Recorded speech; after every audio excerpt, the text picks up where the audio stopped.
রাত গভীর কুষ্টিয়ার ছেউরিয়ায় জেগে আছে এক অন্য জগৎ, লালন মেলা। সাই লালনের সাধনাময় দর্শন আর বাউলদের আত্মার গানেই ভরে উঠেছে চারদিক। রাত জেগে চলে বৈঠকি গানের আসর। একতারা, দোতারা আর খমকের তালে তালে সুর ওঠে সব লোকে কয় লালন কি জাত সংসারে। রাত যত গভীর হয় ততই বাড়ে ভাব সাধনা। বাউলরা বিশ্বাস করেন এই রাত আত্মার সঙ্গে পরমাত্মার মিলনের সময়। লালন সাহেজির কালামের মধ্যে জীবন চলার একটা বিষয় আছে। এখান থেকে আমার ইয়াং জেনারেশনের ছেলেপেলেরা যারা আছি, কারণ লালন সাহেজির কালামের মধ্যেই অনেক মেসেজ আছে যেটা আমাদের জীবন চলার ক্ষেত্রে অনেক সোজা করে দেয়। মানবতাবাদী, সংস্কারবাদী আর আধ্যাত্মিকতা, এই তিনটির নাম সংমিশ্রণই হলো লালন। আর লালন যে সঙ্গীত রচনা করে গেছেন তার নামানুসারে তা হলো লালন সঙ্গীত, যে সঙ্গীতের সুর তার ভক্ত অনুরাগীদের বিনিদ্র করে রজনীর পর রজনী। সেই মহেশ্বর বাণী গভীর রাত অবধি চলবে। কেউ গান শুনতে আসছে, কেউ দেখতে আসছে।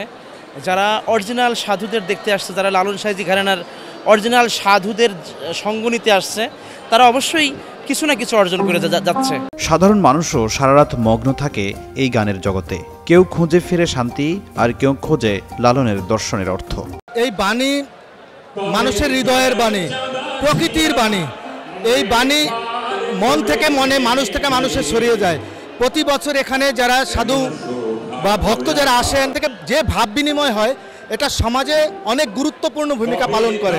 লালনের যে সবচেয়ে বড় শিক্ষা, যে সকলকে মানুষ হিসেবে চিন্তা করা, সকলকে মানুষ হিসেবে মেনে নেওয়া, জাতি ধর্ম বর্ণ নির্বিশেষে সকলে মিলে যে একসাথে থাকা, এটাই লালনের শিক্ষা।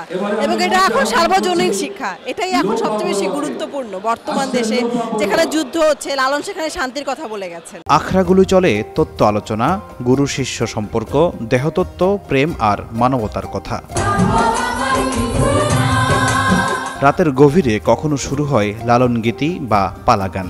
দর্শকরা মুগ্ধ হয়ে দেখেন, শোনেন, অনুভব করেন। লালনের রাত কেবল উৎসব নয়, এ এক আত্মার যাত্রা, যেখানে মানুষ খুঁজে মানুষকে।